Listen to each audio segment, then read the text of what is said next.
someone like you. Lady, just like you. Boy, it's been a long time. Hello, beautiful people. How are you doing? You know, I got this young man sitting next to me, and he's my special guest this evening. This is Chuck the Voice Roberts. Amen. Amen. I'm going to tell you all about him just a little bit later, but you know, for those of you that kind of know the role and how this program goes, what I'm going to do first of all is just, you know, say hello and make sure everyone's doing real good, and then read my scripture of the day, and then go into a few news stories. There's so much going on, but I'm not going to go into all of them. And then we'll have our featured guest. You know, the past couple weeks, I've been to a couple shows. I've been to 2 different plays. The one I went to last week, it's called All I Ever Wanted. It was a female writer and producer, and Tashika Benson. But who really stole the show was Intellectual Radio's own Wanda B. I got to tell you about this Wanda B. Okay, for those of you that know Wanda B, you know, she's a very kind of a classy, laid back, you know, type of professional. She's executive director here at Intellectual Radio. So I go in the theater and I'm looking for, you know, when is she going to come on the set? And this person comes on with this baggy sweatshirt, a hat kind of cocked to the side, and these stretch pants, kind of chewing gum or something, just looking around like she was a little bit. And I'm thinking, who is that? And then she said something, and it came to me that this is Wanda B. She stole that show. You know, I wish it was going to still be on so you could see her in it, but it only played for one weekend, and it was really good. Another one I saw just yesterday, man, I'm really a thespian, was Tamar. Tamar was also written by a female, produced, and she was an actress and a vocalist also like the other play. Her name is Tarina Page, and the venue, which was Freedom Baptist, was absolutely beautiful. It was so organized and well planned, even down to the parking, and it was 1,000+ people there. So you know how it is, kind of rushing 1,000 people in a venue, but it was very organized. The stage play was good. It was riveting, and it was an adaptation from the biblical story about Tamar. And as you guys know, or some of you may know, Tamar was raped by her brother. So the subject matter was sensitive, but they managed to inspire even in spite of that. It was a good show. You know, we have to support Black businesses, Black theater, Black arts, Black musicians. You know, we have to support each other. And that's what I always try to do. Earlier today, I heard a clip from Deion Sanders. He's a coach of Jackson State. And in this clip, I don't know if he did it because it's close to Thanksgiving, but this man was going in. He was so thankful. So I'm doing my scripture today on the concept of being thankful. And it's from 2 Corinthians chapter 4, verse 15. And it goes, all this is for your benefit, so that the grace that is reaching more and more people may cause thanksgiving to overflow to the glory of God.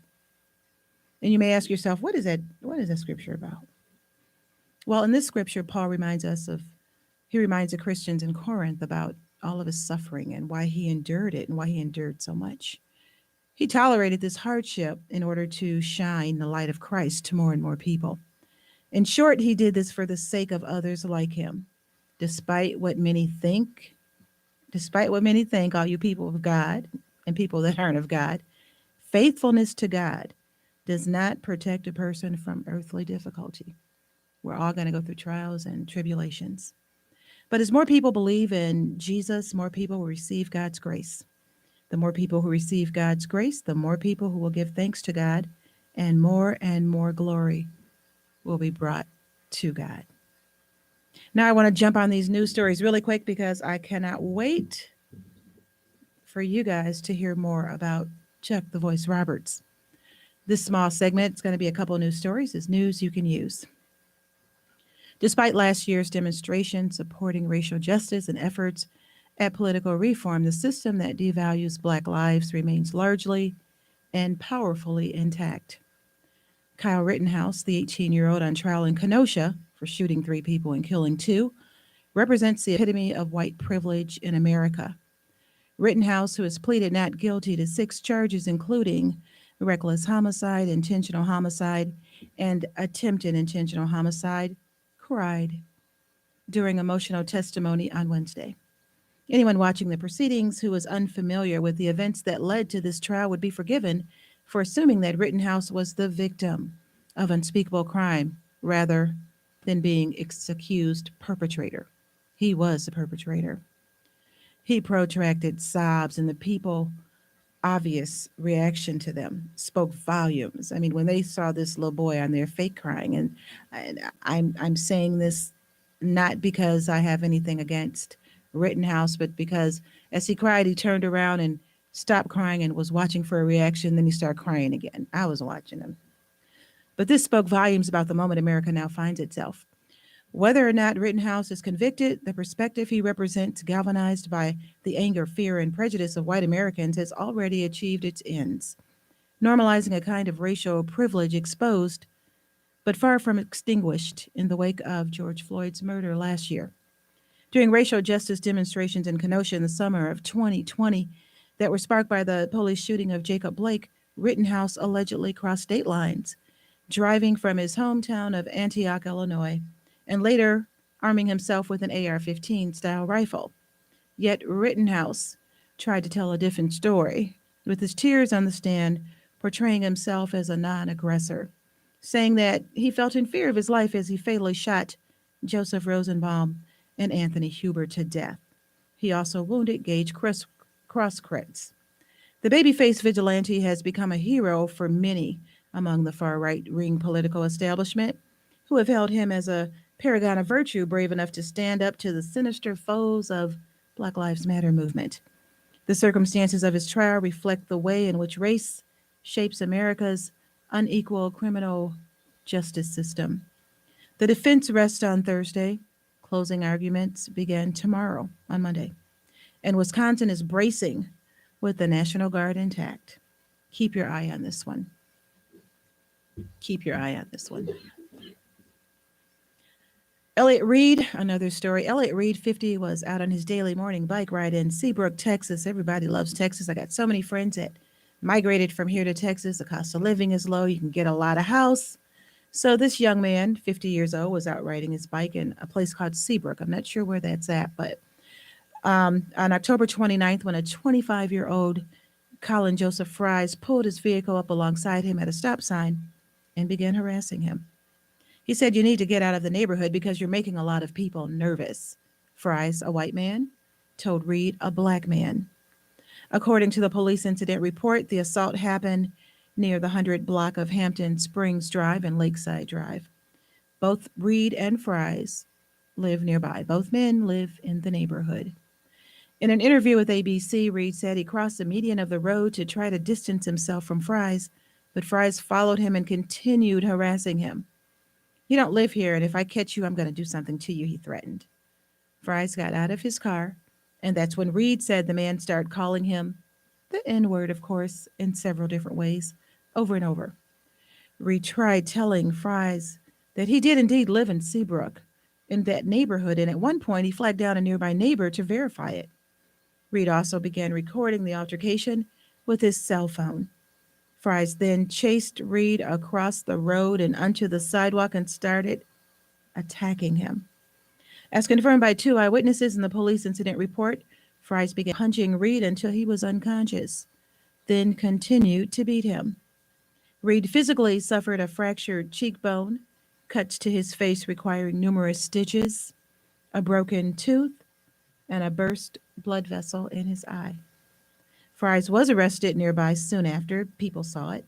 Fries was released from jail on a $100 bond on October 31st, according to court documents, and is currently being charged with misdemeanor assault.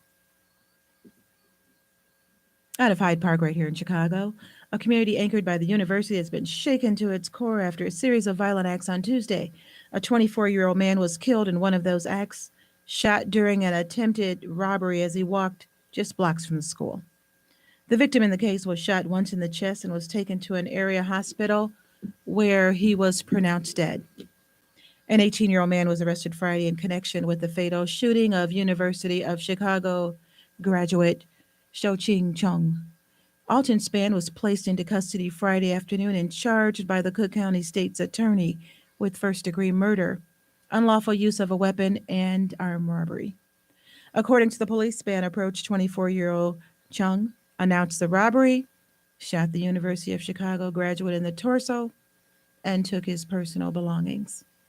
Chung was then taken to an area hospital where he was pronounced dead. Authorities said Span was observed in surveillance video entering a Ford Mustang and heading westbound on 54th Place. The teen was then seen entering a store and selling the personal items for approximately $200.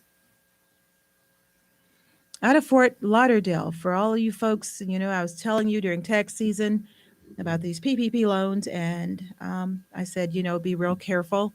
You know, Oftentimes people kind of push the envelope, but there's a lot of people who got these loans who didn't have a business, didn't have employees, and now they're going after them from the top on down.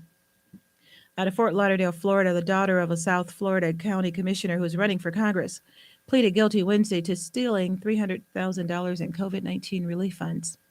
Demara Holness, 28, pleaded guilty in Fort Lauderdale federal court to conspiring to commit wire fraud, according to court records. She faces up to 20 years. Holness served as president of the Broward County Democratic Black Caucus last year around the time of the fraud. She is a daughter of Broward County Commissioner Dale Holness, who had a 12-vote lead following Tuesday's Democratic primary for a South Florida seat in the U.S. House of Representatives. A recount would determine the winner. Dale Holness was not charged in his daughter's fraud case. As part of her guilty plea, Demara Holness acknowledged that in June 2020 she applied for a $300,000 forgivable federally guaranteed Paycheck Protection Program loan on behalf of Holness Consulting, Inc. She claimed that her company employed 18 people and spent an average of $120,000 each month on payroll. The company actually had 0 employees and no payroll expenses after being audited. After receiving the money from a bank endorsed from the Small Business Administration to fund PPP loans, Holness issued checks from the company bank account made out to others who agreed for a fee to help with the fraud. Now she's awaiting what's going to happen to her. Radio host and podcaster Maze Jackson was carjacked Tuesday morning in the South Loop, leaving him in a complete state of shock. Jackson, a longtime political analyst who hosts the morning show on WBGX 1570, was stopped at a red light at 24th and State Street around 10:30 in the morning when a work truck hit his Porsche from behind. Police said when both Jackson and the other driver got out of their vehicles, the other driver jumped in Jackson's car. Jackson said he fought with the carjacker without even thinking about his own safety. When I realized vehicles are material things in the moment, I just couldn't believe he had the audacity to try and take my stuff that I worked for. I completely forgot about the possibility of further escalation, Jackson wrote. Jackson said he was also caught off guard by the fact that his carjacker was a white man. I underestimated him. Truly shame on me. I let the imagery of media shape my image of what a carjacker looks like. Be clear, he was a white man, not a black teenager. Police said the carjacker fled the scene in Jackson's Porsche. But, okay, let's put this in perspective. We know that there's been a young Asian girl that carjacked, a young white man, this white male. Luckily for Maze Jackson, he didn't have a weapon. But the majority of carjackings are done, for the most part, seemingly from the data, by young black youth. Now, you guys need to be aware of this next story because whatever they do, if you live in the city of Chicago, it's going to impact you. And the Asian Americans have been fighting for representation. And as they get representation, there's going to be winners and there's always going to be losers. When you look at the census, our numbers have went down. The numbers for the Asian Americans and Latinx have went up. So it's going to be redistricted. So we have to just keep our eyes open. Asian Americans have been fighting for representation in Chicago City Council for years, and many say an upcoming redistricting is an historic opportunity. The City Council is redrawing the ward map based on new census data with a December 1st deadline to finish the map. Asian Americans have seen tremendous population growth in Chicago, with advocates in Chinatown calling for the new ward map to include the city's first majority Asian American ward, allowing residents to elect someone who represents their voices and their values. Right now, the population is split between three wards, the 25th, 11th, and 12th. Advocates are rallying for residents to join them in this fight. And that's the news that you can use here only on Intellectual Radio. I'd love to hear just a little bit more of that song that we heard before. I'm going to tell you about the song, and maybe I can have the person here sitting next to me actually tell us about the song. But after we hear a little bit about this, we're going to go to the next segment, which is my interview with Chuck the Voice Roberts.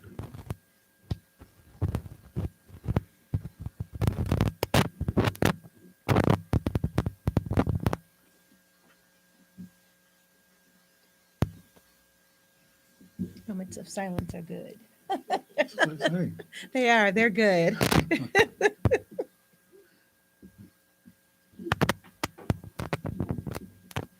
Okay. That's all right. I can go right into. So I guess I'm going to get ready to start bragging on you a little bit. Okay. If you were to describe yourself, what box would you put yourself in? I said a writer, a producer, a vocalist, an arranger. What else would I add to that? In terms of music, that pretty much sums me up. That's a pretty good assessment of who I am and what I do. Okay. And other than that, if I was to add something, if I were to add something, it would possibly be something to the effect of, I'm a people person. A people person. Yeah, I'm a people person. He definitely is a people person. I'm gonna tell you a little story. Is that it? Okay. Well, you know what? Yeah. I want you to just listen to a little bit of this, okay? Then we're gonna talk about it. There is a lady in red, visions of you in my head. Can't get you out of my mind. Thinking about you all the time. Someone to love, someone to love, someone like you, lady, just like you,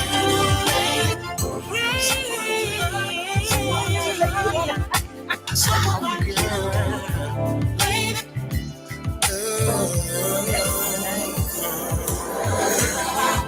To be your lover, I'll be real smooth, girl, like no other. Girl, I to be with you. I wanna roll. If you let me, I know I can. I can be around, so let's say, and I do it all for you. I wanna give you the world, place it at your feet. Give you diamonds and pearls, yeah, everything that's in need. Someone to love, someone to love, someone like you, love me, girl, just like you. 'Cause I need someone to carry, to be there for me, baby. Someone like you. Just like you, every day, and every night. I want to do the things with you, the things that only love can do. Hey, just like you, yeah. To be your lover, I'll be real smooth, girl, like no other. Girl, I want to be with you. I wanna if you let me, I know I can. I can build a house so wet sand, and I do it all for you. I guess I got a little bit thrown off. I'd heard that song before, but when I heard it, it sounded a little different than that.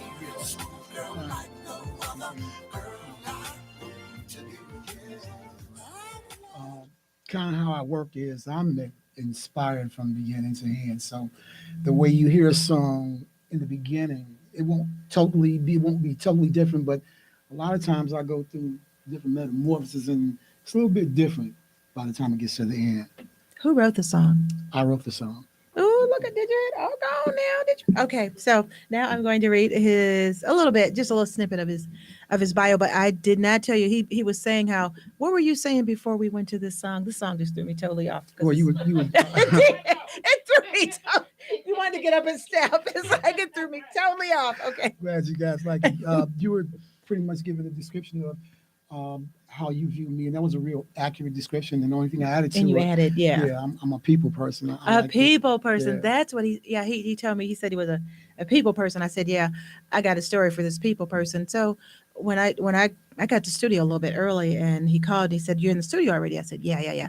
So when he came in, I looked and I'm like, we got on the colors. The irony of that, the same colors. And he said, yeah, I saw your boys outside and they saw what color I had on. So what you probably did, I said, yeah, you know what? What I did was I went in my trunk and got out something to match you. So yeah, he's definitely a people person with a whole lot of jokes. Okay, so this is kind of describing him. If I were to get a long bio, it'd probably be too long, but I think this is a good synopsis. It's almost 2 pages.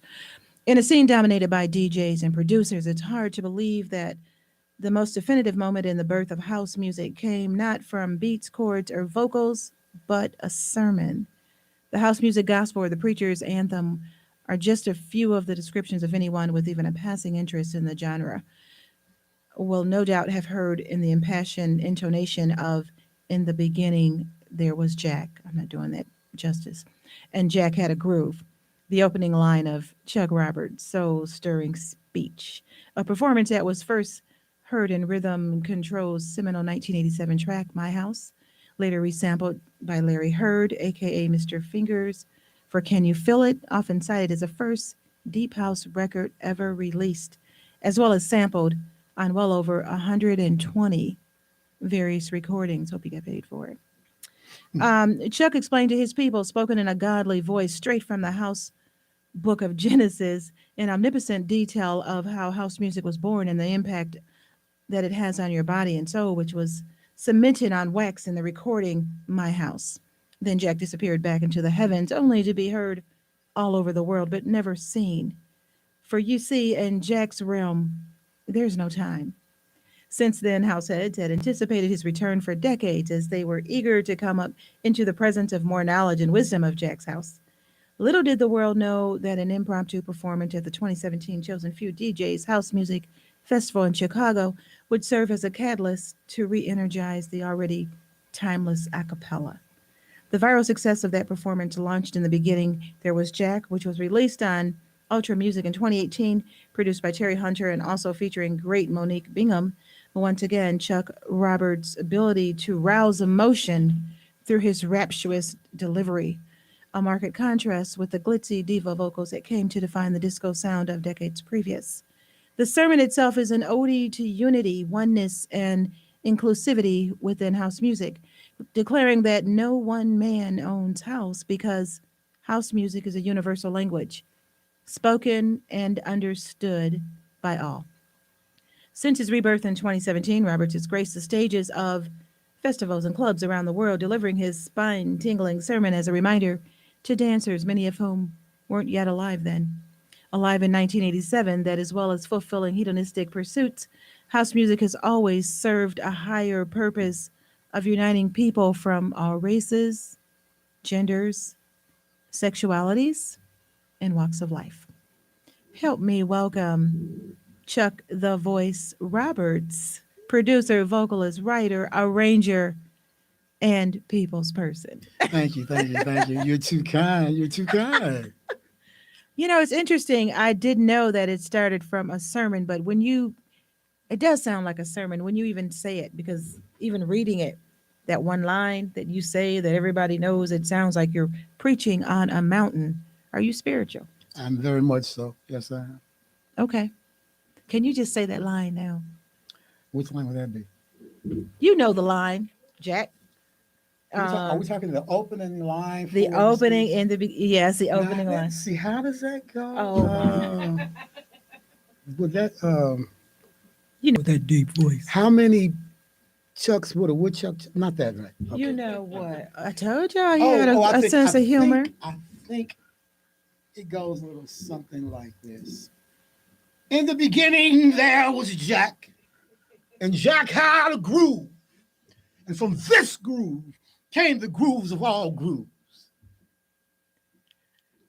That was it. Man, how you with reverb in your voice without all the machines? When you did, I was like, okay. Okay. Oh wow. Okay, so you are spiritual because when you do that, you do it from a place and one of these had the whole thing on there and it was definitely a sermon. When you did it, were you thinking about a higher plane? Were you thinking about preaching? Well, I have a very spiritual background. I grew up in the church. Oh, You know, a lot of people don't. Well, you probably you by you grew now they up in don't. the church. Are you still in the church? Yeah, yeah. Amen. I just wondered. So the church and actually the church is in me. Hey, but there So you go. There you go. and Come on now. there we are with that. But that is my background. You know, I did the same thing as a lot of other people. Kind of, in the latter years or coming into my young manhood, uh, kind of strayed away a little bit. Never totally given up on the church, but I got into music, and music led me down a different path, a different road. I've always had the love of God. I've always had the fear of God in me, and I've always respected, my spiritual upbringing and my spiritual roots. I've always embraced that. But being in music, it kind of takes you away to a certain degree because you're not home on the weekends, so therefore you're not in church. That's not an excuse because a lot of places that I've been didn't know where churches were, and you're working night and day, and church just wasn't at the top of the list. But that's why you have to have the church in you. You That's see what I'm right. saying? Because That's if you true. you may be in a situation where you can't get to the actual building. So I guess that would pretty much sum that up. Church has always been in me, but I haven't always been in church. Yeah, I think we all can say that. That's a good point. Are you from a musical family? Did you sing in church? Does your family Yeah, sing? my whole family sings, and Oh, yeah, my mom and dad, the singers, sisters and brothers, and cousins, and yeah, I come from a very musical background. My family, my immediate siblings, we were the singers, and then we have cousins. Though they were the musicians, so it was like one big thing. And all my uncles and these guys played, guitar and stuff like that, and they sang. So yeah, I have a very musical family. do you have a large family? Yeah, they're pretty large. Yeah, yeah, because I'm one of 8 siblings. My parents had Ah, 8, okay. so and that's kind of pretty regular throughout the whole family. So yeah, the family's pretty large. And your family, are you from this area? Are you from Chicago? Yeah, born and Okay. bred on the west side of Chicago. What did you say? Born and bred on the west side. West There you side go. of Chicago. Okay, so this is going to be a big question because that song that we heard that it just threw me totally off. That was your song, Yeah, yeah, yeah. That's Lady in Red. yeah, Lady in Red. So how would you describe your music and then take me into how you came up with this song too? Lady in Red. Um, the story behind that is kind of different. There was not what it's more like what the Lady in Red represents as opposed to an individual incident or something like that. That's not what it was. Lady in Red represents like all beautiful women, and to describe it, it was just my interpretation of what the average guy sees when he sees a beautiful woman and the things Ah, that he pictures in his mind that he would like to see happen or come into fruition. mm-hmm. That's really what Lady in Red represents. It's not just one particular lady that I saw like, oh, that's this lady she had on. No, it's not that. Okay, It okay. represents something. And that how it came about is I was thinking about. I was like, man, I need to something that'll just bring all women, that'll represent all women. Because to me, uh, they say that beauty is in the eye of the beholder. I think that's somewhat true, but I think you, how do I describe this? I think that can be a false sense of security at the same time. You need to get to know people and find out what they really represent and the real part of them to know if that beauty is real beauty.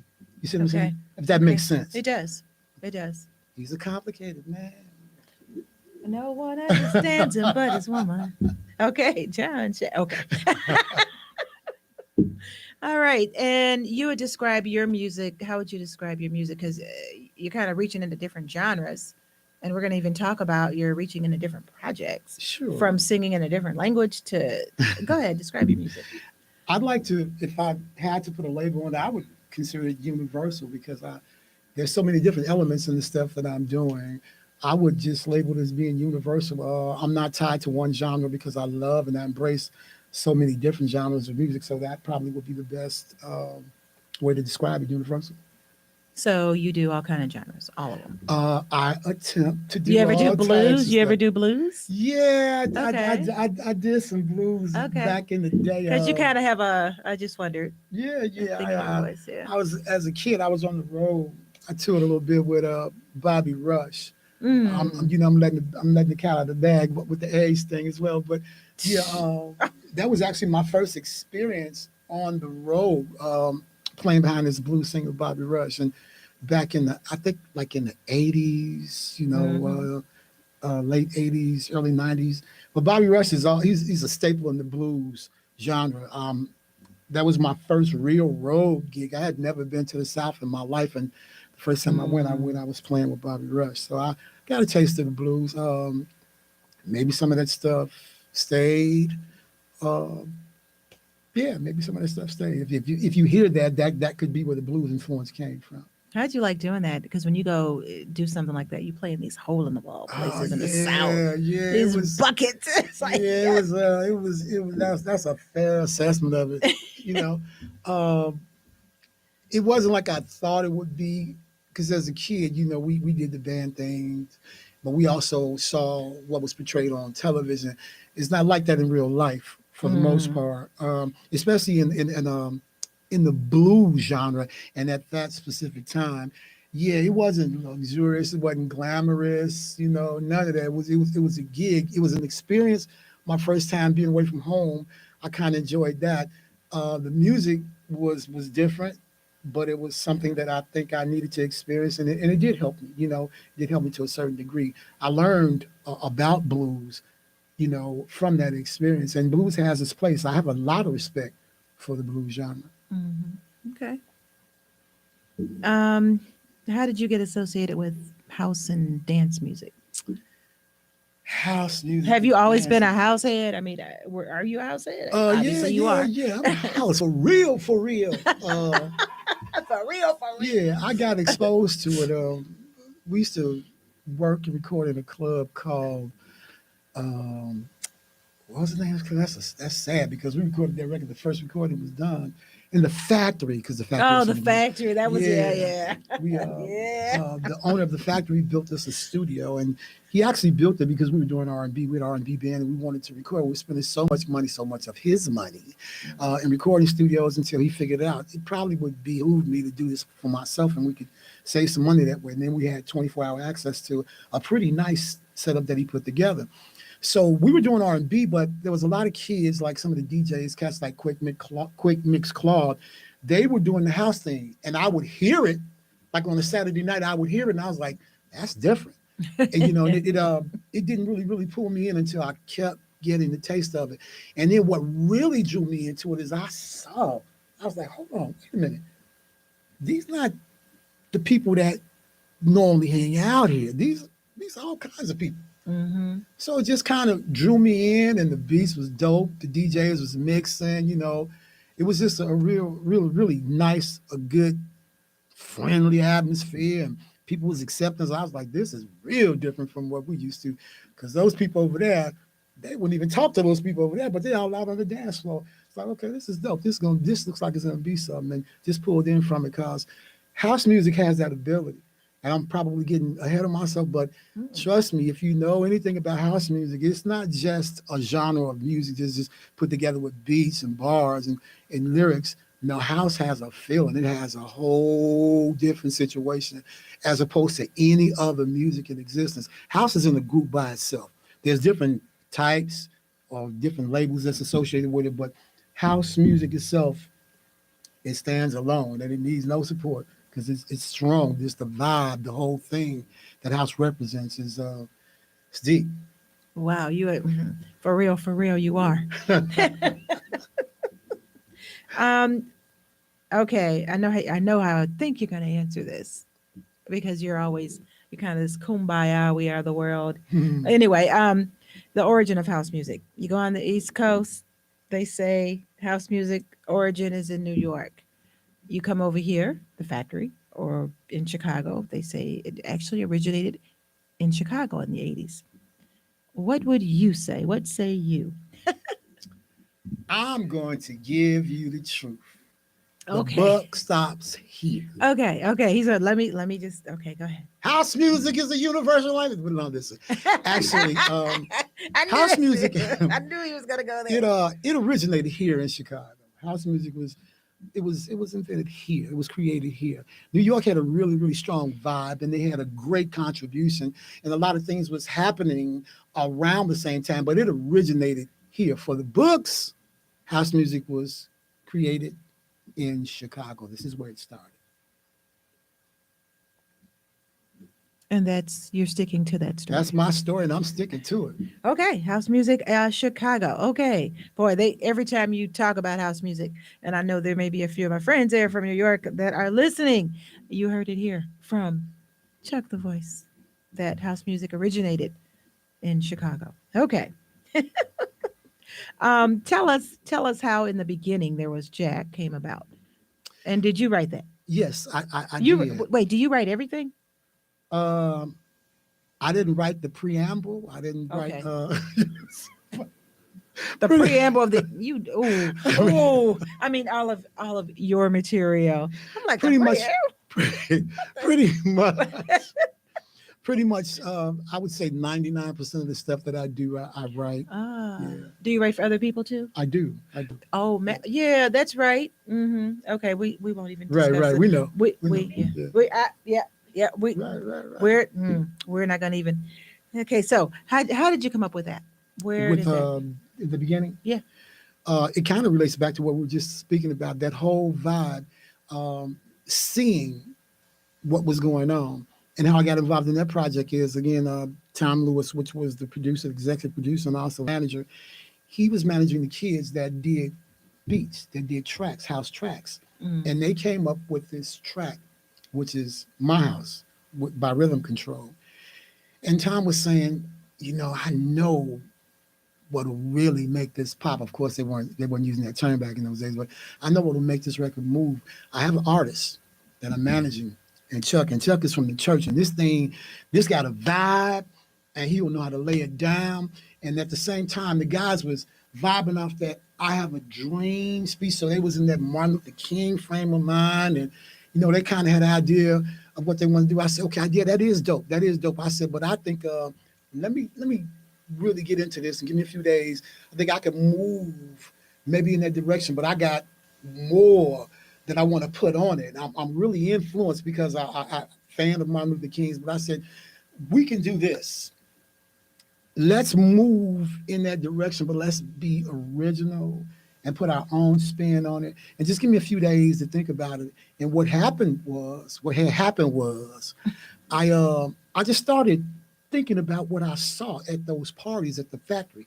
Like I was saying before, I started seeing a difference. Like when it started, it was like rival gangs, and every Saturday night people was getting hurt, Mm. and it was just crazy. It was just crazy. But when house music crept into the scenes, it was a whole nother vibe. And by me being on that set, I saw the difference. I was like, wow. Again, like I said before, I would see people from different races, different neighborhoods, all kinds of people from different backgrounds, people who would normally or didn't normally have anything in common at all. this house music was the common denominator for all Oh, these wow. people. And I would be in the parties and I was like, wow, look, hold on. He dancing with her, they dancing with him. And this dude is Puerto Rican. This dude is Jewish. This dude, I don't know what he is, but they all on the floor together, Wow. jacking. I said, this is crazy. It's also dope. They wasn't saying that then either, but this thing really works. And I watched that weekend after weekend. So when the speech came about, I was saying, yeah, just give me a few days. I think I could put this together. And what I'm just going to do, I'm just going to state what I see and the effect that it has on people. And that's how I just wrote about what I saw. I got it. Okay. Wow. Hmm. Yep. Okay, you not only do house music, I heard something that you did in a different language. Tell us about that. Yeah, we dabble a little bit in other languages. My second language of choice would be Spanish, and I'm pretty sure that's probably what you heard. I did It a was. few. Yeah, I did a few joints in Spanish, and I really like that language. I think it's one of the languages of love. And I'm really impressed by it. I have a lot of Hispanic friends, and I grew up with Hispanic people as well, and I like Hispanic music, and the language was just real intriguing to me. So I Okay. kind of, I got into it. And it's amazing because Spanish wasn't my second language in high school. It was French. But Ah, Spanish has such a great influence, and like Latin beats, I think are dope. Just into it. And I've always embraced the Spanish culture as well. hmm. Okay. You recently done a stint in Switzerland, and rumor has it, it's rumor, so you verify that. Rumor has it that you're going back to Switzerland pretty soon. What do you do when you're in Switzerland? How are they embracing you? Switzerland? Tell me about that. Uh, you know, What? the culture in Switzerland is a little bit different, but what they're very accepting. Hmm. I would, if I had to give it a number from 1 to 10, I would definitely give Switzerland a 10.5 For what? because the way that they embrace me, and the way that they do things is completely different. Um, Again, the culture is very accepting, and I know for me, my experience, it was almost unbelievable. I would see things during the course of my life and just say, I come on, as you do that. This is all for the media. It ain't really like that. And when I got to Switzerland, it was really like that. I mean, I said, man, now don't take this the wrong way, but I was thinking, I know how Mike feel. This is this is crazy. Wait, wait. This is crazy. Out of all the things I've done, when I got to Switzerland, and the thing about it that was most, I think, that influenced me the most is the hit in Switzerland. It wasn't a house convention. I was invited to a hip hop weekend in Mm. Switzerland. It was a hip hop hit. It did make a difference. It did make a difference. I mean, those kids and those people, they knew that speech, and they didn't trip because I'm considered a house dude. But man, these hip hop heads and these hip hoppers, man, they treated me like royalty. They was Wow. real acceptable, and I don't know if you've seen the footage, but it was crazy, and I felt like for really the first time in my life, I was like, hold on, this is real. I mean, this is real. We're talking about seas and seas of people just going in, and again, it wasn't a house party. It was a hip hop weekend, and it was super dope. And I didn't feel set aside. Any of that. I mean, they treated your boy like he was royalty, and I enjoyed it. That's got to be one of the best things in terms of being an artist. One of the best situations that I've been in, especially when it wasn't a house situation. It was a totally different genre, but they were very accepting. I think they had a lot to do with their culture as well. It was dope. It was super dope. So are you really going back, or is that just a rumor? No, for Switzerland, that date isn't inked. But I think, and if it is, if it is supposed to happen. It probably won't be until around February. That's what's floating around in the air. But I think what you're thinking about now is I'm getting ready to go to Amsterdam, actually Rotterdam. That's in a couple of weeks. That's where I'm going. In a Oh, couple of weeks. Amsterdam. Yeah, Oh, you yeah, go. yeah. You wow. Yeah, yeah. It's like a second home. They And you like yeah. it there too, I'm sure. Yeah, it's cool. Amsterdam is Okay. really, really cool. It's really Cool. cool. I've got to know it. The people are good. And Amsterdam is one of the places. My problem is it's real trivial, but all over the world, food is kind of tripped out because I'm a Chicago dude and my people from the South, so I know what real food tastes like, and it's kind of hard to find in a lot of places in the world. But Amsterdam was real cool. The food was real cool. So Mm. I was. It was easy for me to settle in Amsterdam, and then after being invited so many times, it's like a second home. So Wow. so I can't believe. Well, we got 5 more minutes. Okay, so and I got to get this in. You may be getting a Grammy nod. Tell me about that. well, we did a song for Grammy nomination. Hmm. Uh, One thing I can say is I hope and pray that it works out. We got a good feeling about it. Don't really know how that's going to work. This is my first time being in this situation, but it's a blessing, truly. Hmm. I've only just thought about it in my mind, but actually being in a situation, involved in a situation where it could actually come into fruition, that's a super feeling. So all you people out there that can hear this, you guys that are members of the academy, you go vote for you, boy. You know what I'm saying? Let us bring one home to the West Side There you go. house. We house till we die. So we representing house, we representing shy. So hopefully, that'll work. But even if it don't, just being considered is an honor. It's an honor. Absolutely, absolutely. Congratulations. Thank you so very That's much. great. We heard about you heard we heard one of your new R&B projects, and we're gonna close out with that song because that we're gonna close out with that. But you also are about to release a Christmas CD. Is that correct? Yeah, a EP, a Okay. Christmas EP. Yeah, we got a few songs on that you guys hopefully you will like. Some of them you're going to be familiar with. I think two or three of them are cover tunes, and then there's some original songs. Of course, the single y'all know is House. It's got a tripped That's out. what I said. Yeah, Christmas. yeah. It's House, and the title, don't let the title throw you. The title is called "Marry Me for Christmas." So it's a lot of people out there looking for the right one. Sound Found the like a right one, Hallmark and show. then- No. I'm just joking. Marry me for Christmas. Yeah, it's dope. Alrighty I'm then. standing up for the brothers just trying to get in where they fit in. Put a ring on the finger. There you what I'm go. saying? There you go. Do it Okay. like that. Do it like that. But it's a really family friendly, Christmassy type song, but that's what the message is. About a brother, ready to throw down, ready to commit, do what needs to be done, stand up and be solid. That's really what the song is based on. Oh, good. Okay. I look forward to hearing that too. For sure. In my email. Just joking. For Anyway. sure. So in wrapping up, tell us how people can get in touch with you, how they can buy any of your music if you have anything. I know you have a lot of projects in the making, and I don't know if any of these are out. I don't know if Lady in Red's out. Talk to us. Lady in Red won't be out until the first of the year. That's on the R&B project Oh, called so the we're Charlie hearing it Valentine. first. Okay. Yeah, Oh, yeah. Valentine. That's smart. Yeah, Good the Charlie marketing. Valentine project, and that'll be available like right around the first of the year, probably February. But any other stuff that you guys are interested in, you can go to chuckroberts.com. I'm on all the streaming platforms, all the digital platforms. You can just put the name in, Chuck the Voice Roberts, and anything you want to get, you want to buy, you want to download, you want to stream. It's all out there for the taking, and please feel free to do that. Chuck the Voice Robertson. We don't have enough time to go through everything that's out there. It's quite a bit of material, but thank you guys. Thank you so much.